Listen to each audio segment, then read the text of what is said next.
Welcome to the celebration of blessing service.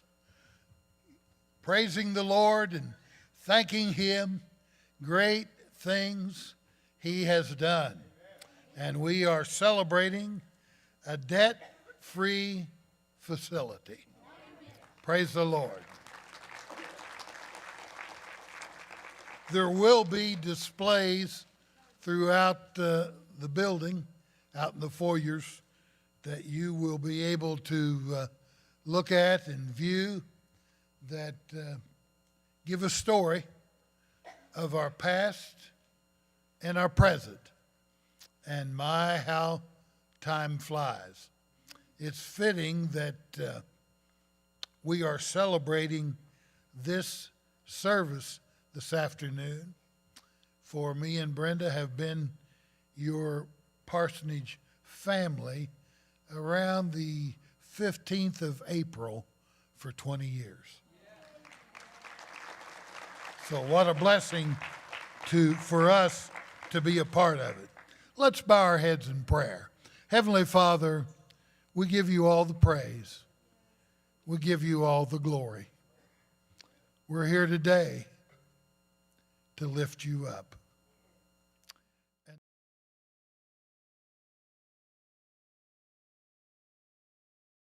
Amen. Delmas is going to come and lead us in some congregational singing.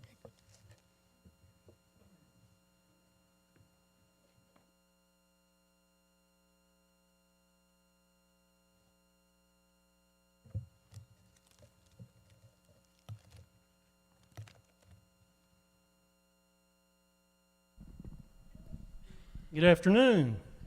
Aren't you glad that you're a part of God's family? Part of the family of God. Well, let's sing about it. What do you say? Please stand with me as we open up with this hymn, The Family of God. I'm so glad I'm a part of the family of God. I've been washed in the fountain, cleansed by His blood, joint heirs with Jesus as we travel this song.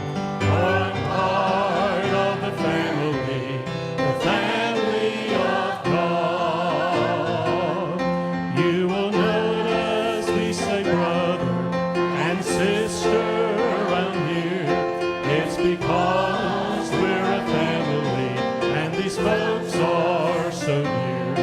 When one has a heartache, we all share the tears and rejoice in each victory in this family so dear. I'm so glad I'm a part of the family of God.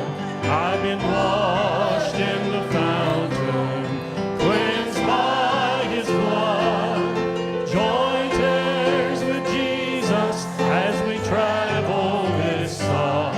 For I'm part of the family of God.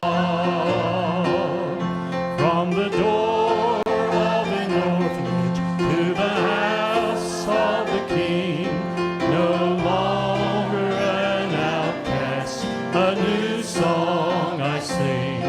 From rags unto riches, from the weak to the strong. I'm not worthy to be here, but praise God I belong.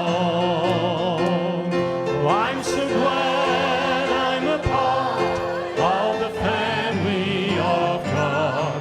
I've been washed in the fountain, cleansed by His blood, joint heirs with Jesus as we travel this song. For I'm part of the family of God. Amen. Thank you. You may be seated.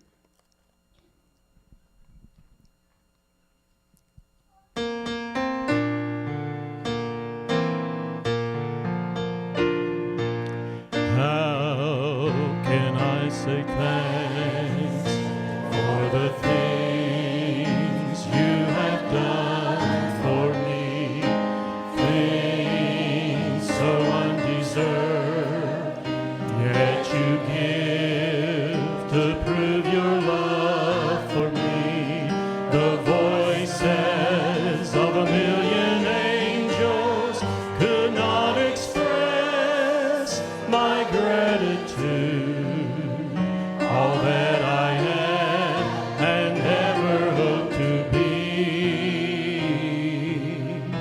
I owe it all to thee.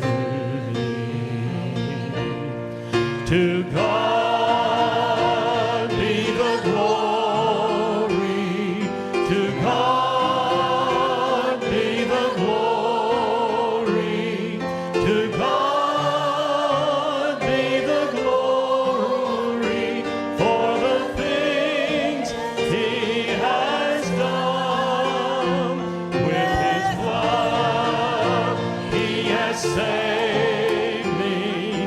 With His power He has raised me. To God be the glory for the things He has done. Just let me live my life. Let it be pleasing, Lord, to Thee. And should I gain any praise, let it go to Calvary. With His blood He has saved me.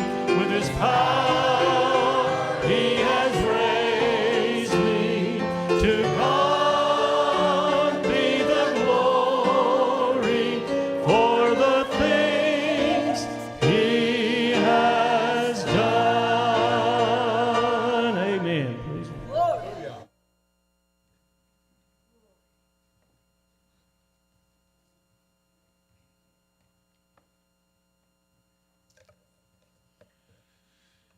It is with great privilege that we have the privilege of introducing our district superintendents who are our personal friends. And you could look the world over and you wouldn't find better district superintendents than what we have here on West Virginia South District. And anything that me and Brenda ever accomplish for the Lord in West Virginia, we owe to Dr. C. Harold Smith. He was the first district superintendent that brought us to Logan, and then we served 7 years there, and Dr. Mervyn C. Smith brought us to Hurricane. And I told Reverend Brett Layton, he pastored my mom and dad, wouldn't they enjoy this service today? Because they thought so much of Reverend Layton. And they are personal friends, and we're glad that they're here. Would you please stand when I call your name? Dr. C. Harold Smith.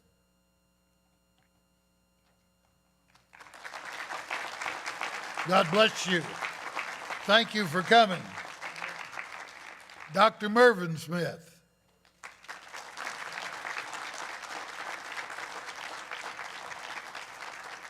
And our present district superintendent, Reverend Brett Layton. He's going to come and give us greetings.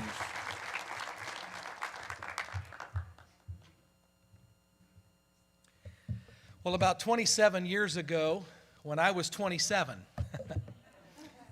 I was pastoring in Hamilton, Ohio, and I had the privilege of pastoring a wonderful couple, Lloyd and Alma Bauer. I kept hearing about this guy named Phil, not just from a proud mom and dad, but from that entire congregation who knew and loved him. I finally got to meet him at a funeral. He was preaching a funeral at one of the local funeral homes, and I finally met him, and we were both much younger and much more handsome back then. And the first thing that I said to myself was, man, I like this guy. And from that day forward, I have loved and respected your great pastor. And so I might begin by expressing sincere gratitude to Pastor Phil for the invitation to be here today. Beth and I are thrilled to take part in such an incredible and landmark celebration with all of you in this great church. And that's exactly what Hurricane First Church of the Nazarene is. It's a great church. It's a great church with a great pastor, a great church with great leaders and a great congregation, and a great church with an awesome past and even more awesome future.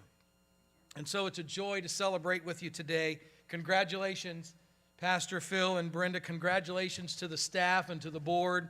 Congratulations to all who have been so faithful and so generous in your kingdom investments over the years. I celebrate with you. You know, from an indebtedness perspective, your faith has finally become sight. From a bank perspective, you are now living in the land of milk and honey. And doesn't it feel good? Amen. Thanks be to God. And all of this happened, all of this transpired, all of this came to be for one reason. God's people gave. God's people gave when it was easy to give, and God's people gave when it was difficult to give. You gave when you felt like it, and you gave sometimes when you didn't feel so much like giving. But you gave anyway. And you always gave with joyful hearts, and you always gave with happy spirits. You gave so much, and you gave so often, and you always realized that God blesses cheerful givers. He really does. You've not only given over and above for all these years so that your indebtedness could be retired, but you have also been so very generous in your giving to others, others who are near and others who are far away. This morning in my home office, I did some quick calculations, and I discovered this. Since your pastor, Pastor Phil, came to this great church way back in April of 1999, this church has given in excess of $1.5 million to others through the World Evangelism Fund and other denominational allocations. $1.5 million.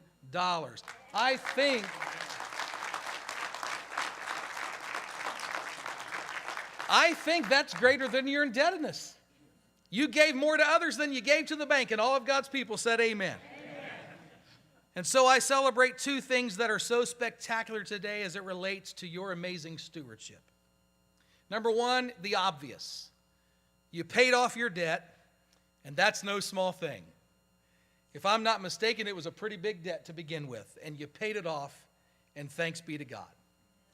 But secondly, you've been faithful and generous to take care of and invest in others all along the way.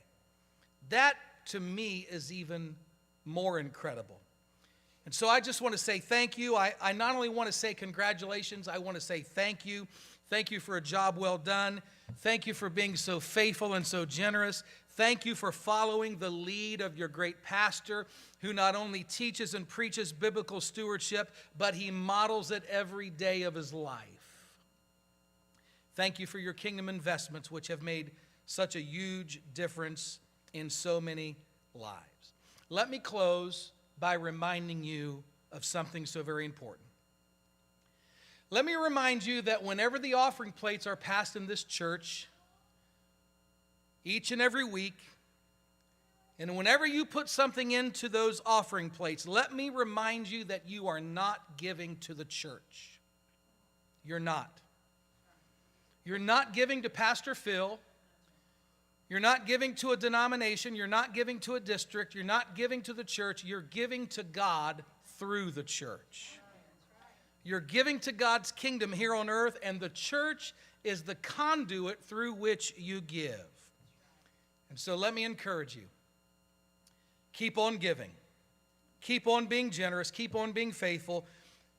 Don't let up off the gas now that the debt is paid.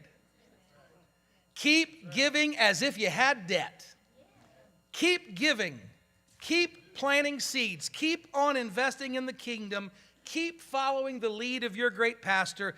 Keep on keeping on for Jesus. And never forget, there's not one person in this room, not one person in this world who has ever outgiven God. And so once again, congratulations. Once again, thank you. I love you dearly. I thank God for each and every one of you, and may God continue to bless this great church in these very crucial days.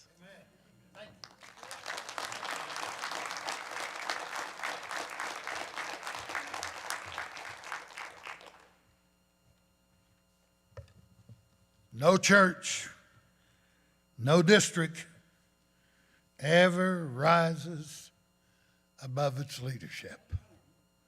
And so we can rest assured that we've got some of the finest leaders that any church could ever have. And I've got a fine pastoral staff. I can't say enough about Pastor Mark Ice and Pastor Charles Floyd. They have been a help. They've been with us in support in every area of the pastorate in every way. And we are very fortunate to have a pastoral staff like Mark Ice and Charles Floyd. They've had other offers. Other people have tried to steal them, just like they've stole several of our others. But thankfully, they've loved their parsonage family and loved their church enough that they felt they were called here.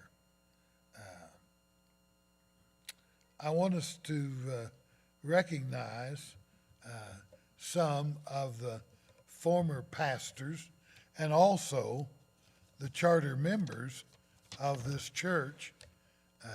Reverend Nellie Heyman, Orville Heyman, George Savine, Iva Jane Savine, Hallie Howe, Jesse Howe, Barbara Grishner, Doris Dixon, George Dixon, Otis Heyman, May Heyman, Leona Heyman, Basil Heyman, Junior Heyman, Martha Heyman, Lydia Campbell, Margaret Campbell, Billy Campbell, and Willie Campbell. Some of the senior pastors, Reverend Nellie Heyman from 1939 to 1940, Reverend Lloyd Hale from 1941 to 1942, Reverend John Donnelly from 1943 to 1944, Reverend Giles Graham from 1945 to 1949, Reverend Frank Spiker from 1950 to 1954, Reverend T. James Boschel from 1955 to 1958, Reverend Herman Ward from 1959 to 1964, Reverend Robert Thomas from 1965 to 1967, Reverend C. Harold Smith from 1968 to 1976, Reverend Guy Glendenning, 1977 to 1981, Reverend Glenn Curtis from 1982 to 1984, Reverend Alan Shortridge from 1985 to 1990, Reverend James Baker from 1990 to 1999, and Reverend Phil Bauer from 1999 to the present. I wonder today how many ministers that would be here that you were called to the ministry from this church. Would you please stand? Do we all know this young man? Tell us, Bishop.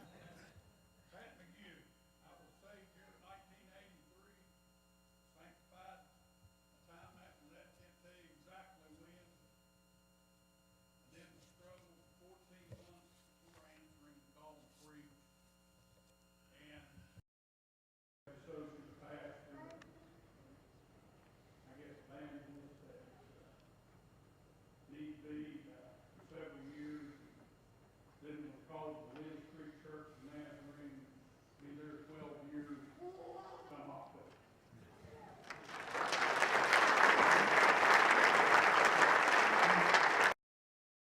If you are a church member or you were a former church member of this church, would you please stand?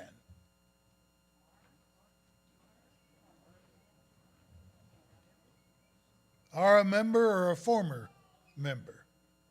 All right, thank you. You may be seated. Board members, if you're a board member today or you've ever been a board member and served on the board in this church, would you please stand? Isn't that great? Thank you. Thank you for your service. I've looked forward to Linda Barnett coming and giving us a financial history. I have pastored for 45 years. And I say this truthfully. I know the treasurer's job's a hard job. And you're the best I've ever had.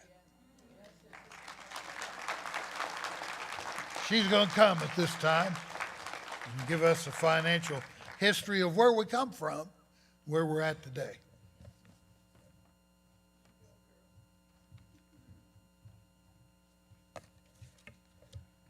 In 1995, we received a letter from our district advisory board approving the purchase, to borrow $200,000 to purchase this property, 7.475 acres on Route 60. June the 11th, 1996, we borrowed $200,000. Actually, it was then that what we call today in a Sunday school our quarter march began. And actually, it was pennies back then. Times were hard, I guess. I don't know. But I think it was Jim Savine and Don Hayes determined how many pennies it would take to reach from our old church to here. And we began our Sunday school march to raise pennies. I don't know how many it took. I don't remember. But the song that we played for the penny march, I feel like traveling on. And we began that, and then in 2002, in April, we paid that $200,000 off. Then that same month, since we had paid it off, we borrowed more money. We borrowed the $800,000 to begin the construction of this building, and by September of next year, we ran out of money. And so we borrowed more money to total $1.2 million. And our first service here, as you've seen, if you've seen any of the exhibits out there, was September of 2003 when we had completed the building. In June 2005, we sold our old sanctuary, and we applied that $300,000 that we got to our $1.2 million. So we got some money down. But then in June of 2009, we needed more money because we wanted to build our fellowship hall. This was all we had, and we needed more classrooms. We needed a place for fellowships. And so we paid off the 500 or so thousand that was left on that 1.2 million and borrowed another 500,000. And so in June of 2005, we borrowed 1.1 million. And then after the fellowship hall was completed, we began to look at the parsonage. The board met down there, and we went through and we saw some things that needed repaired. We saw a lot of things that needed updated. And we began to count the cost, and we thought we probably would be just as well off to sell it and build one down here close to the church. So after visiting that in 2010 and making notes, we decided to build the parsonage here. And we broke ground, and the footers were dug in October of 2010. And we made necessary repairs to the old parsonage to make it more sellable. And in June of 2011, the parsonage was sold. In February of 2011, the board did the final walkthrough of the new parsonage, and Brenda and Pastor moved in late April or early May of that year, and we dedicated it on October the 2nd of 2011. On December the 31st, 2018, the entire balance of this facility, along with the parsonage, was paid off, and we now have a property valued at probably close to $5 million, debt-free.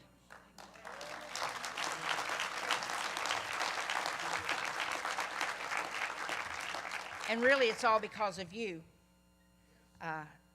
None of it would have been possible had it not been for the unity of the congregation.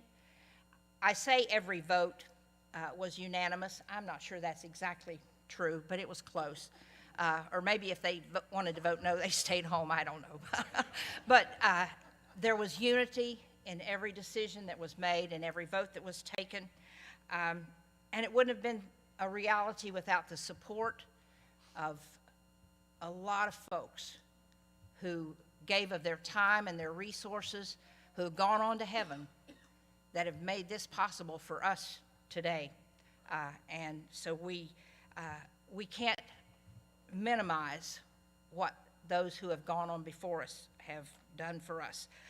Every past board member, every church member has sacrificed time.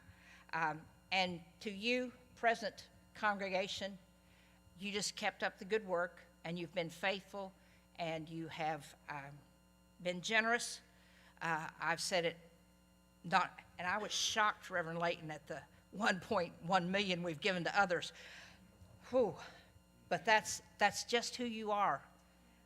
No matter what the need is, no matter what the cause, you have been generous beyond words, and you have been faithful.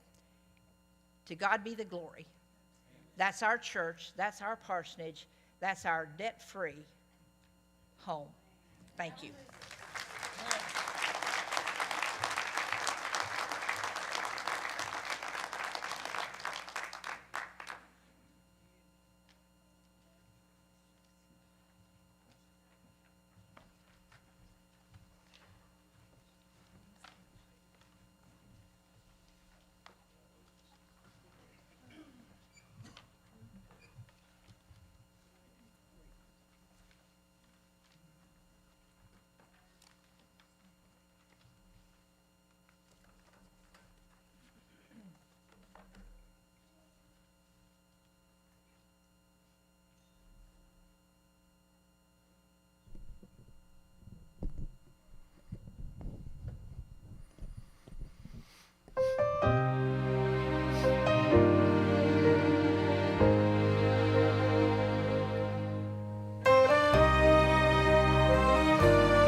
Made of wood, built by man, there it stood, salvation's plan.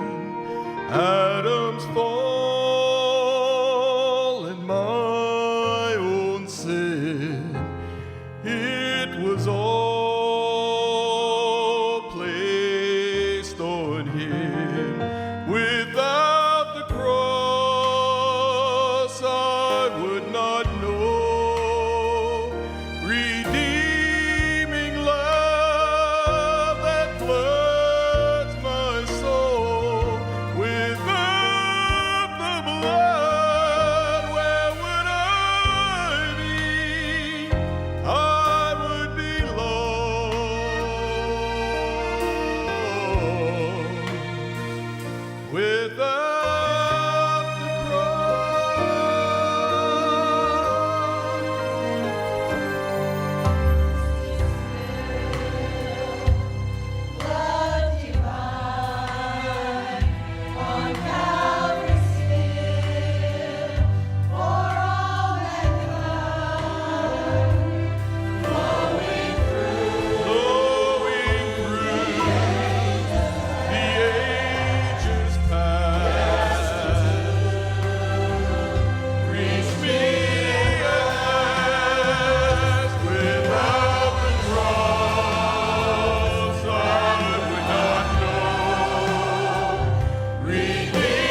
After we burn the mortgage today,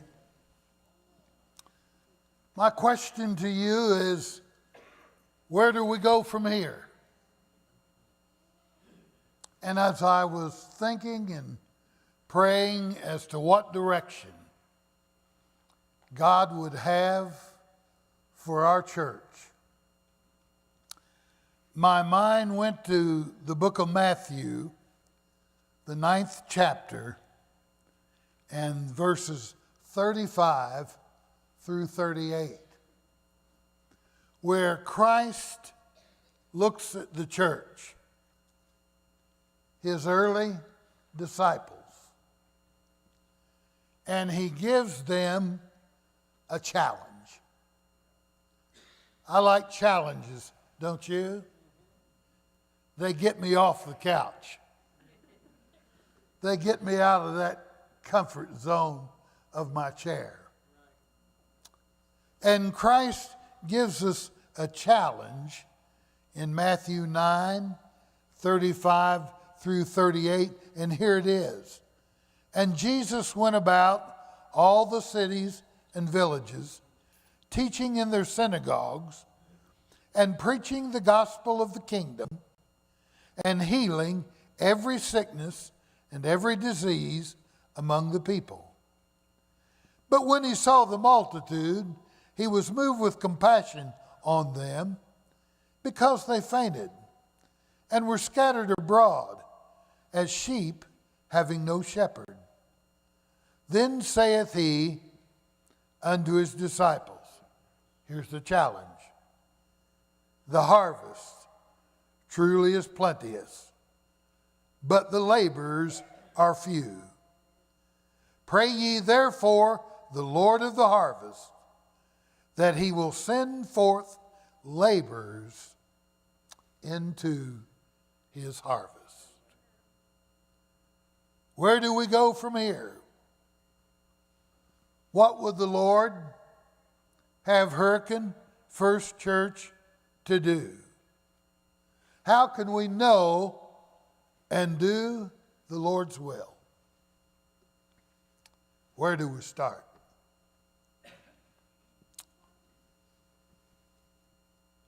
I believe there's 3 areas. And the first one is this.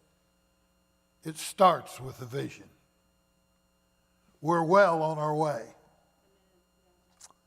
The church board has proven to me that they have a vision for this church, for the present, and for the future. You wouldn't be here today, and you wouldn't have listened to what you listened to if those that are already in glory had not had a vision. Without a vision, the church and the Christian will perish. We need a fresh vision of God. We need a vision of self and how little it's about us and how much it's about him. We need a vision of the needs of our culture and our day. We need a fresh vision of the church. And it would do us well to have a renewed vision of the lost. I think it would be a terrible thing to live and die lost. And Christ is the answer. Always has been, always will be. We need a vision of a broken society that's in need. It starts with a vision. It's strengthened with our values. Our values. What we believe and why. Our values about the Bible. our values about the church, our values about a godly Christian home, and our values, God help us, about a society that's gone astray. We must strengthen our values. The souls of our young people depend on it. Oh, may those who come behind us find us faithful. May the fire of our devotion light their way. May the footprints that we leave lead them to believe. And the holy lives we live inspire them to obey. Oh, may those who come behind us find us faithful.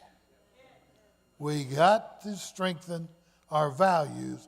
And last of all, but not least, we got to shout and proclaim the victory. We've won. We've won. The battle's over.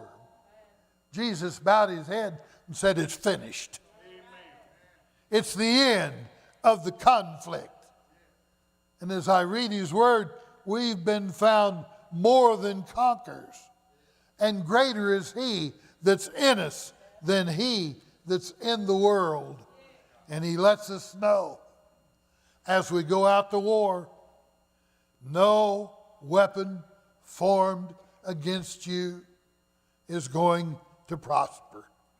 The battle belongs to the Lord. The victory is given to his saints.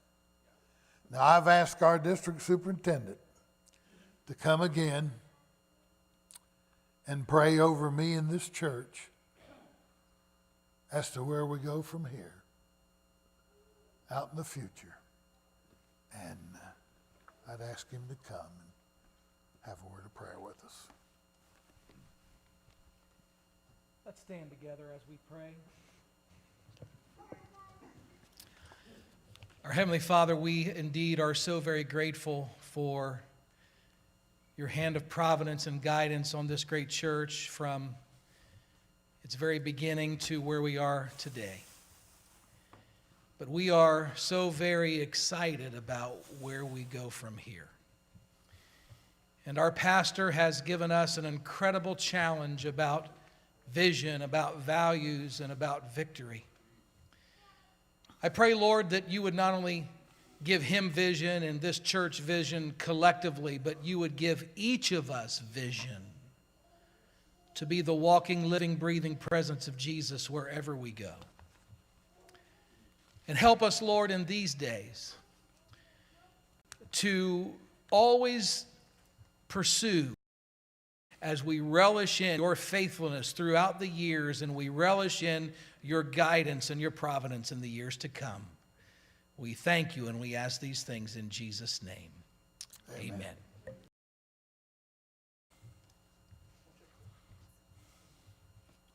Wonderful church board. Are you ready, board?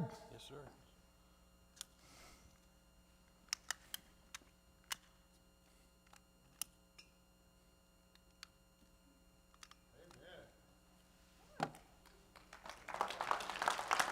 Hallelujah.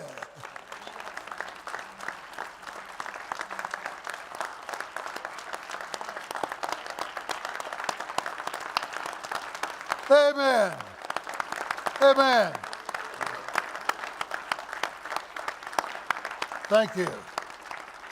Now go home and do that with your indebtedness.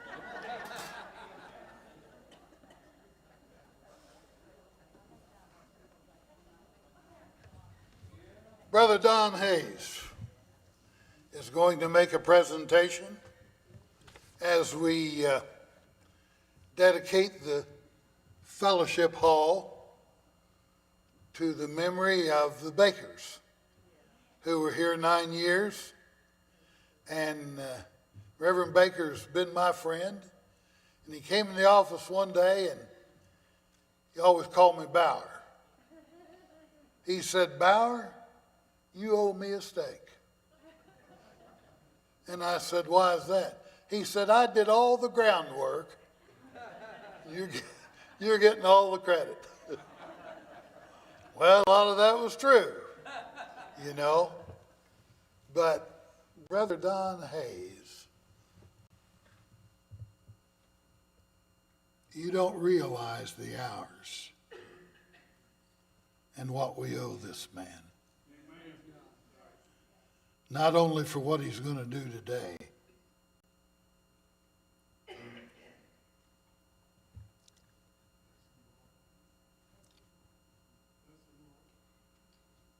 this church wouldn't be where it's at without your knowledge and without your skill. And I appreciate it. I don't take it for granted. You love God a lot or you wouldn't have done what you've done. And he's going to come and he's going to dedicate the fellowship hall to the Baker family. And then I think we're going to go out in the foyer, is that right? And Carolyn's going to help cut the ribbon. And we're just going to have a wonderful time together. And after that takes place, we never get together without eating. So there's going to be some fellowship with that. Come, Don. God bless you.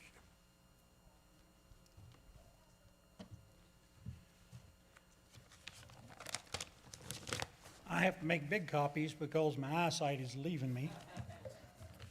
But first of all, I'd like for the Baker family to stand up, those that are here with the family. Carolyn, the daughter, and John Pemberton, a cousin. Jennifer Baker Todd, a cousin.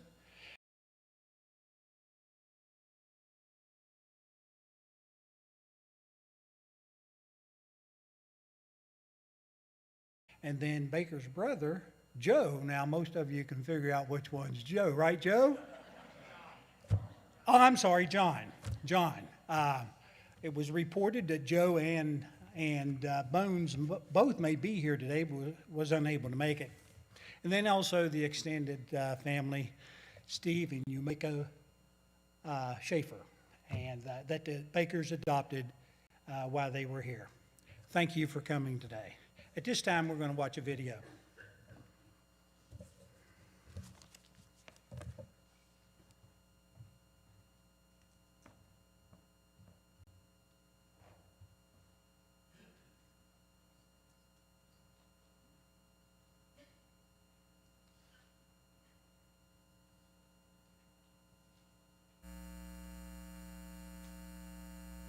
I remember when we first came to this district, we came to the Logan Church and we pastored there for 7 years.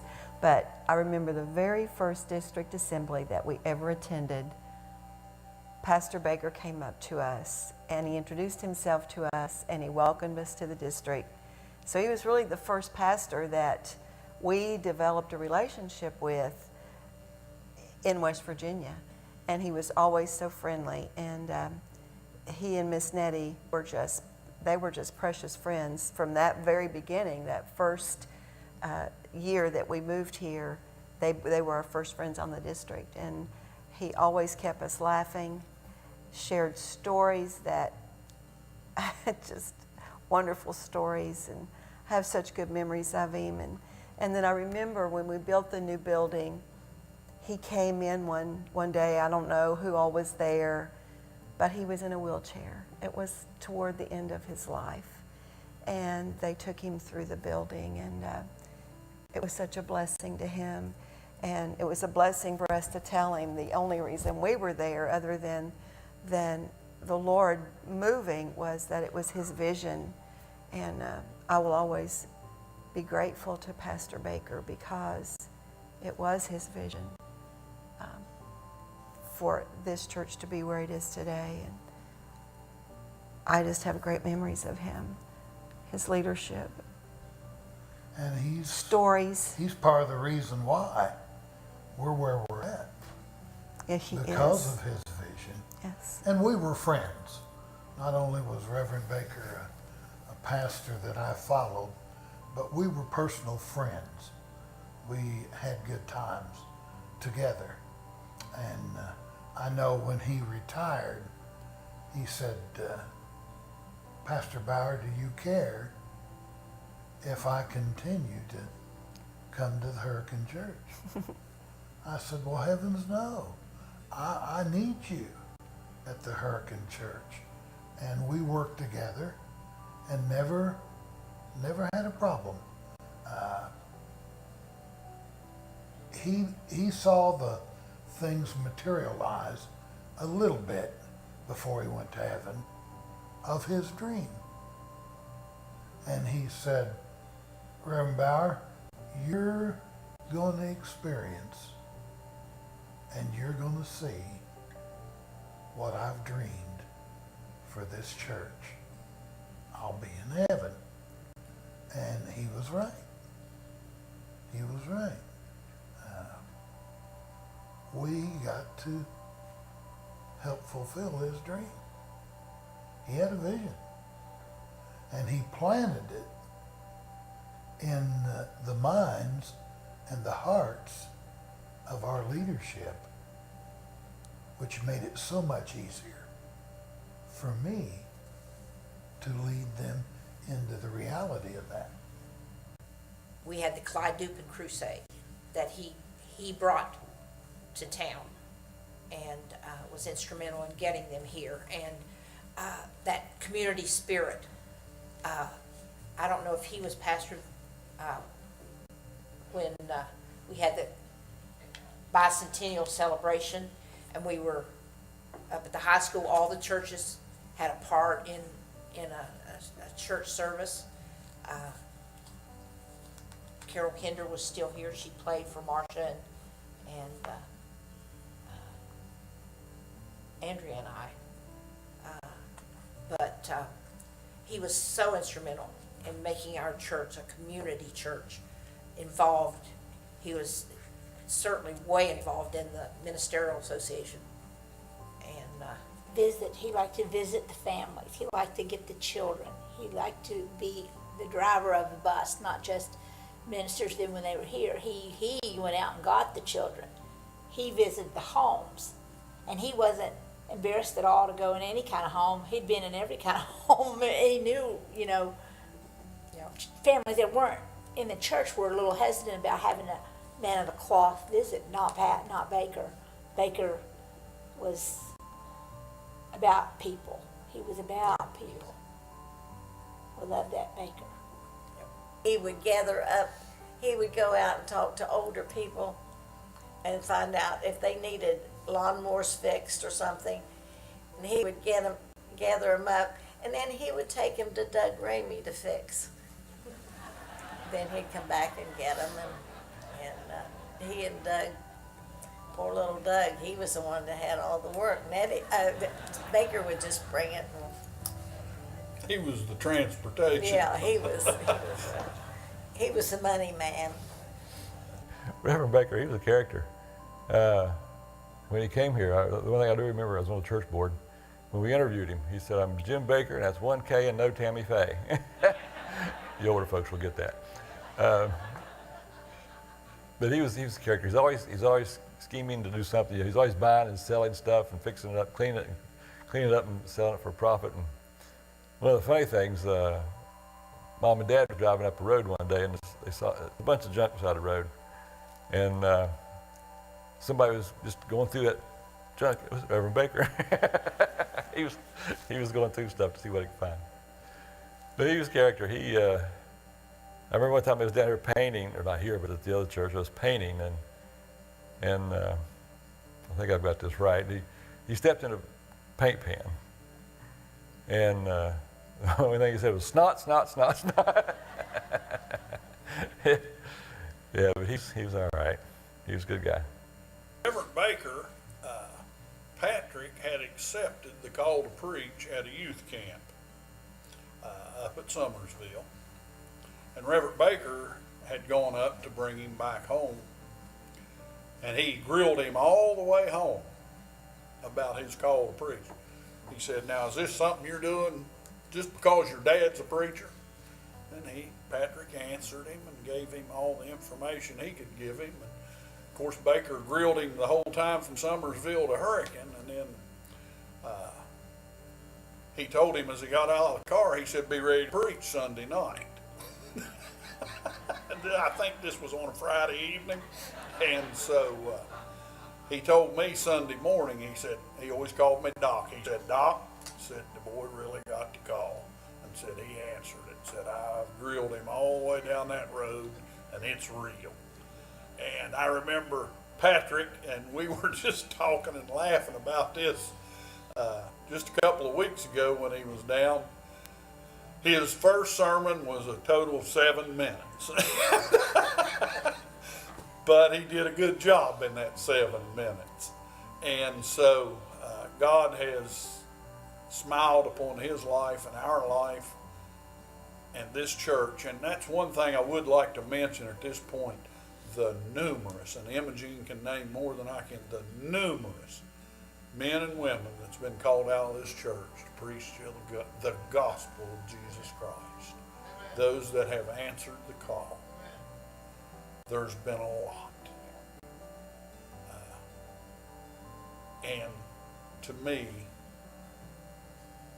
when a church gives birth to so many individuals that are willing to step beyond its borders and go out and pastor and shepherd other flocks, that speaks volumes for the church.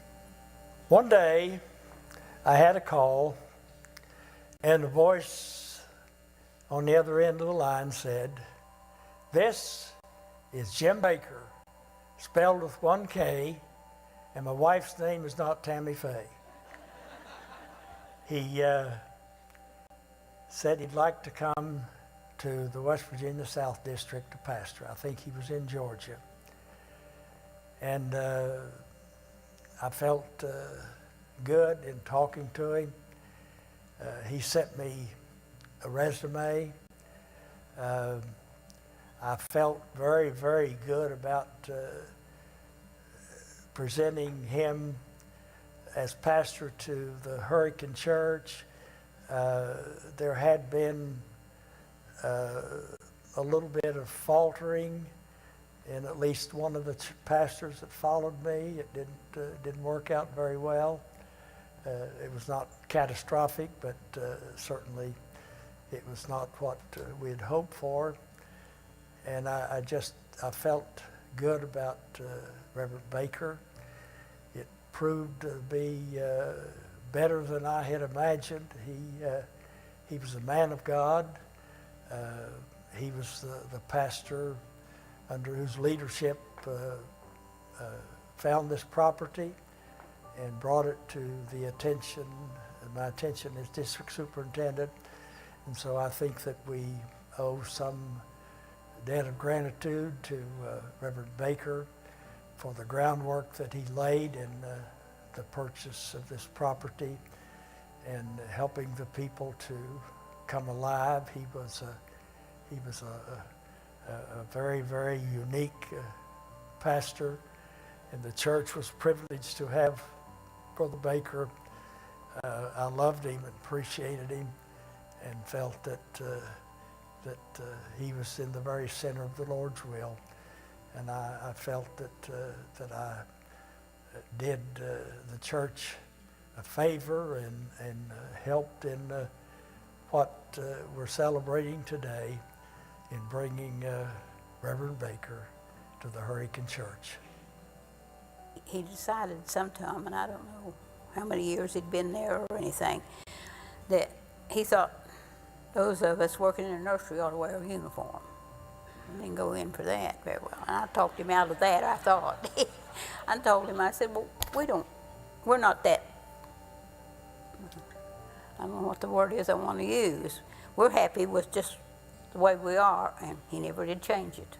I remember Nettie, when she started taking up money for the kids, she gave out these little tiny, like, bills that you Coupons. coupons that you paid so much for each month, and it works so well to bring money in for the kids. And Nettie did start the Martha groups too. If I'm not mistaken, Nettie was the one that started our Martha group, and which has been a blessing.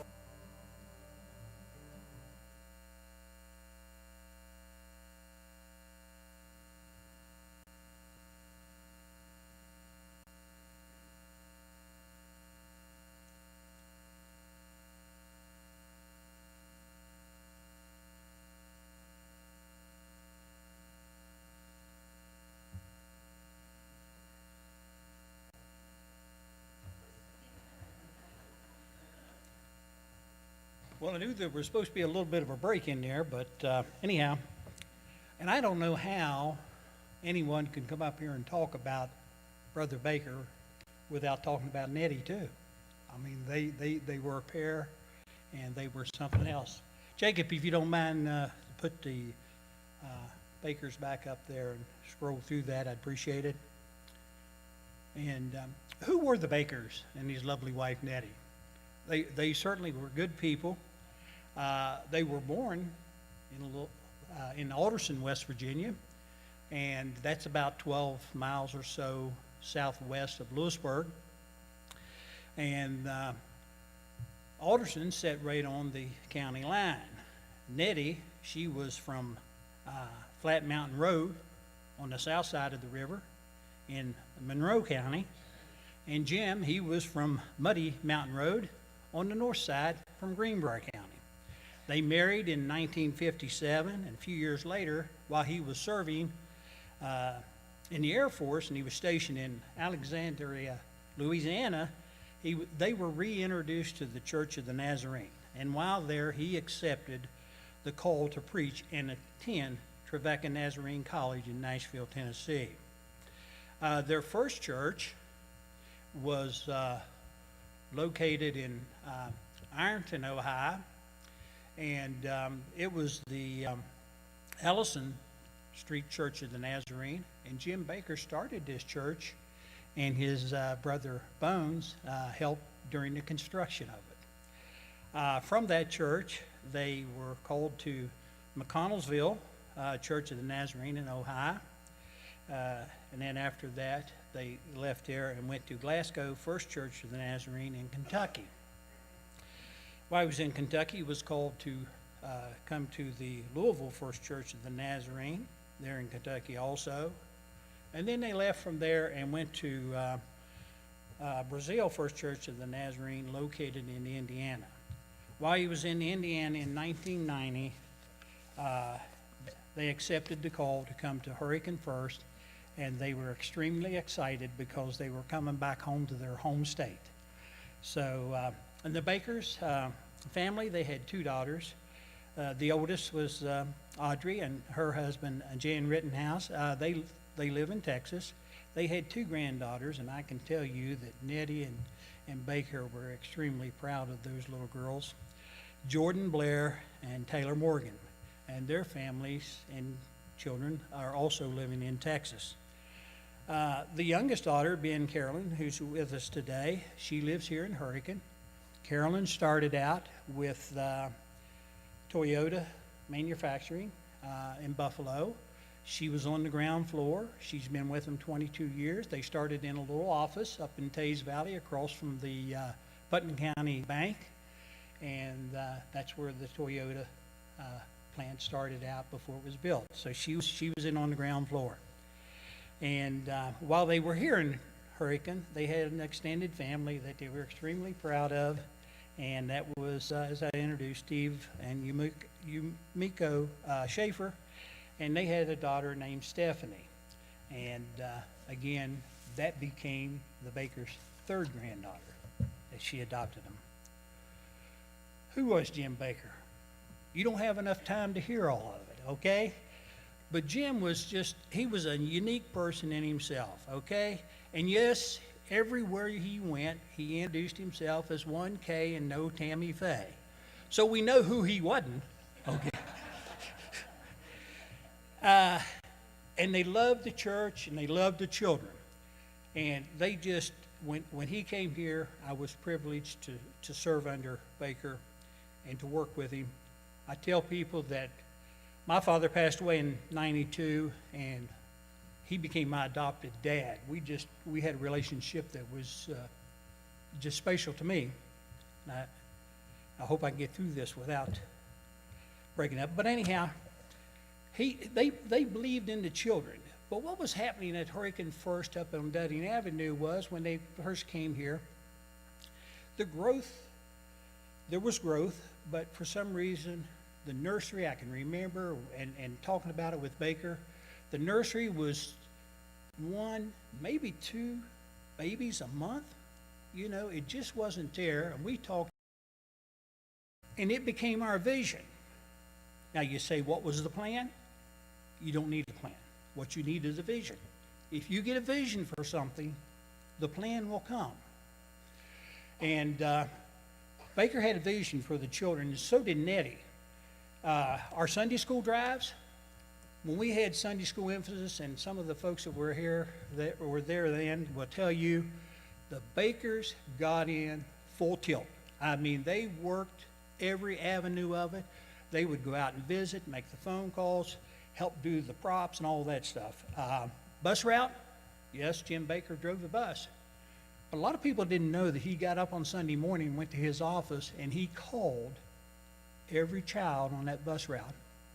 And are you out of bed? Are you dressed and ready? The bus is coming. And he did that every Sunday. Vacation Bible School, Easter egg hunt, it wasn't to be second rate, it was to be first class. Get people that were involved, and that's the way the Bakers were. And they were just as involved as anything. Vacation Bible School, if you here in our church, has reached a level that I'm extremely proud of the people that work on it and the people that are involved today.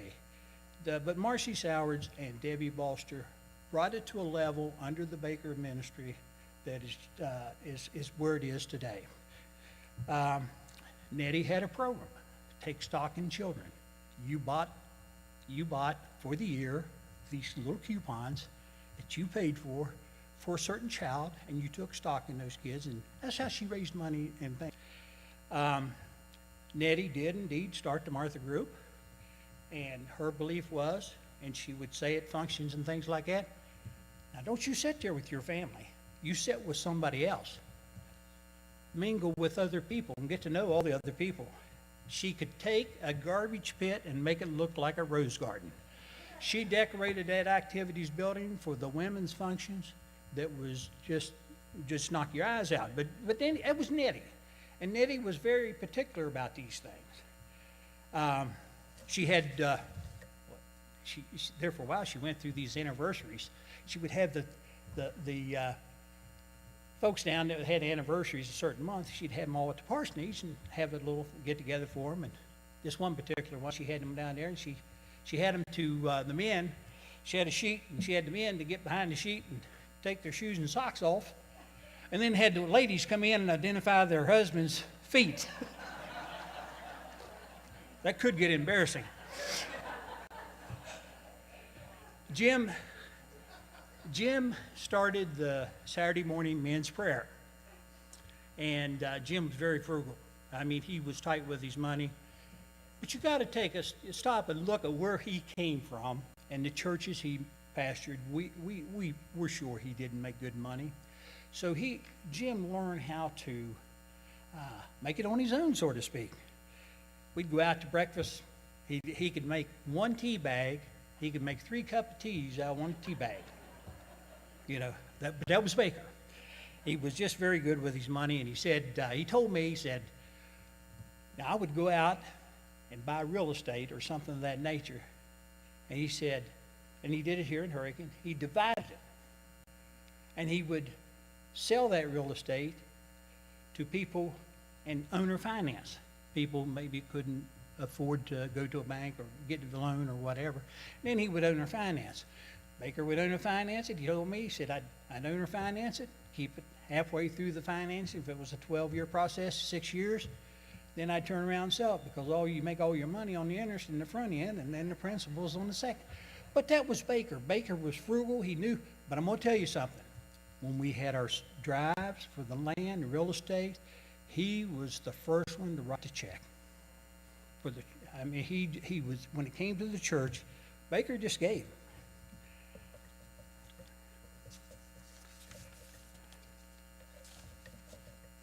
I remember Whistling Jim. Huh? He liked to whistle. He whistled all the time.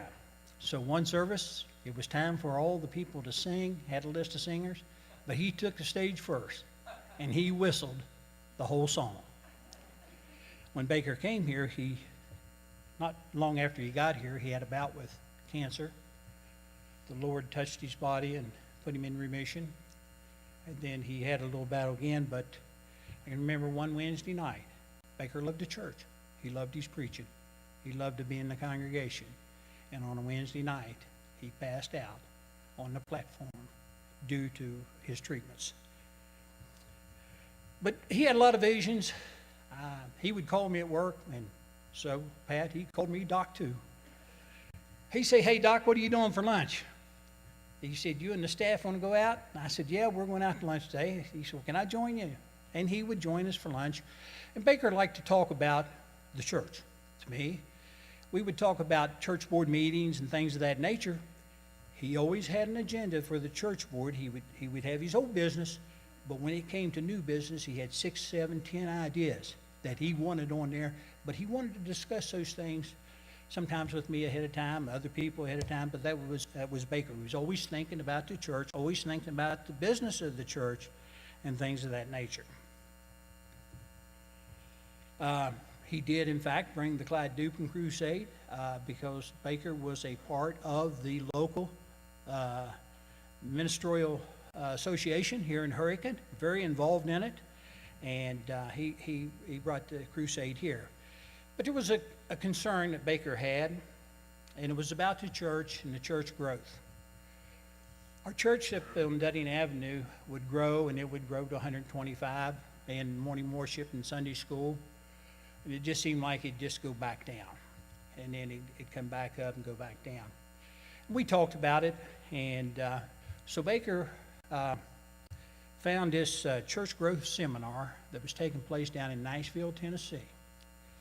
And he said, "Doc," he said, "would you like to go down to that thing?" And I said, "Yeah, I certainly would." And Baker and myself and Burl Blackburn, I was talking to Burl a little bit about this before service, we got to go to Nashville with Jim Baker.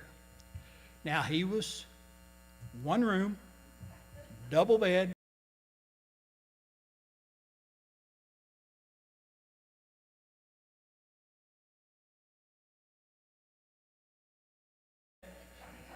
And about maybe about an hour and a half, I realized I was better off on the floor. And if you didn't get to sleep before Baker did, he sounded like that locomotive coming.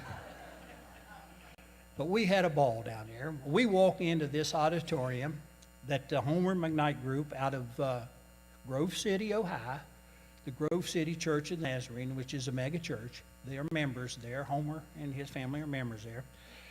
But this Grove Church seminar down there, they were putting on. We walk into this large room down there. When we walk in, Baker is shaking hands and talking, calling people out by name. He had a knack, and then, you know, he had a knack for remembering faces and names. He could do it. And he would associate things with them. And when we went in, I bet you he knew it seemed like half of those people in there. There might have been 300 people in there. I don't remember, Burl, how many was there, but it was packed out. And anyhow, he walked, and this one guy, he said, "Now, don't tell me you got a sister named Robin. You drive a Chevy truck. You live down on Elm Street. You're Joe Smith." And he was dead on. But I'm telling you, before we left there, the people he knew didn't know when he went in. He knew when he came out. That was Baker. He was a loving, caring person. But one of the things they told us down there that answered the question that Baker had was, why are we doing this bobbing effect. And I've discussed this and told the church many times that there's what they call the 80% rule. If you got a sanctuary that'll seat 80 people, you'll grow to about 80 people in that sanctuary, and you'll taper off and you'll bob back down, and then you'll bob up. You get to that ceiling of 80%. And I've watched as we came from the other church down here, classrooms, that's why we build the addition on, and things of that nature. And parking lot too. When it becomes 80% capacity, people start falling away. Oh, you'll have them here on Easter Sunday, but they won't be here the Sunday after. Baker come back, and one of the last things, the very last thing they told us when we left that seminar was, if you want to have a growing church, a mega church, buy lots of real estate. So Baker come back, and we went to work, and this piece of property here we located, and the church ended up buying it.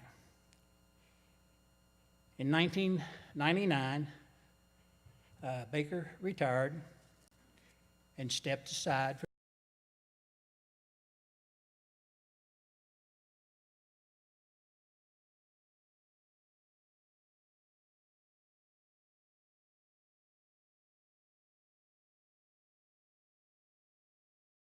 from the church for about a year. He felt like that he needed to give Reverend Phil and Brenda Bauer complete right away and get away from the church. So he left the church. They went out and visited other church. I think he even did a little preaching, and then come back, and this was their home church till he passed. He worked when we did the site work down here and some things around the church as it was being built. Brother Baker worked on it. He'd come down and run equipment and things of that nature. He really enjoyed it. And then, and again, he was fighting cancer this time. But finally, on September the 28th in 2003, we opened up the new church here. Reverend Bauer closed out in Sunday school the old church with a message. We got in our vehicles and had a police escort down here, caravan from there to here, and Brother Baker, walking with a cane, preached the opening service here in this church. 2 weeks later, we had the dedication service. He showed up here in a wheelchair. 2.5 months later, he lost his battle with cancer. He passed on December the 30th of 2003. January the 3rd of 2004 was the first funeral service here in this church, and it was Brother Baker's. In January of 2017, Nettie joined Brother Baker in their new home in heaven.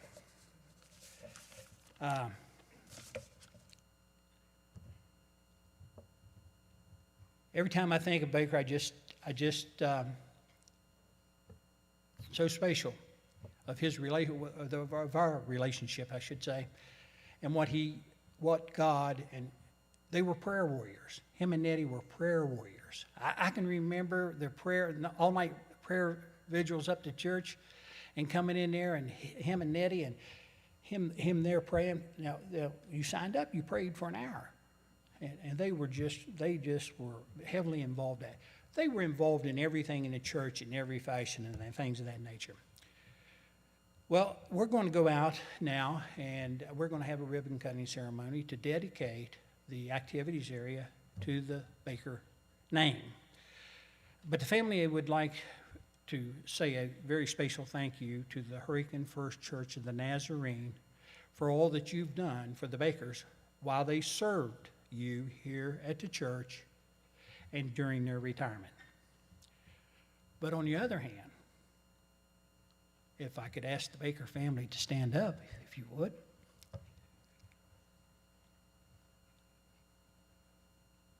We, the church, would like to give you a very special thank you for all that your dad and mom, the Bakers, brother, have done for this church. Amen. Let's give it.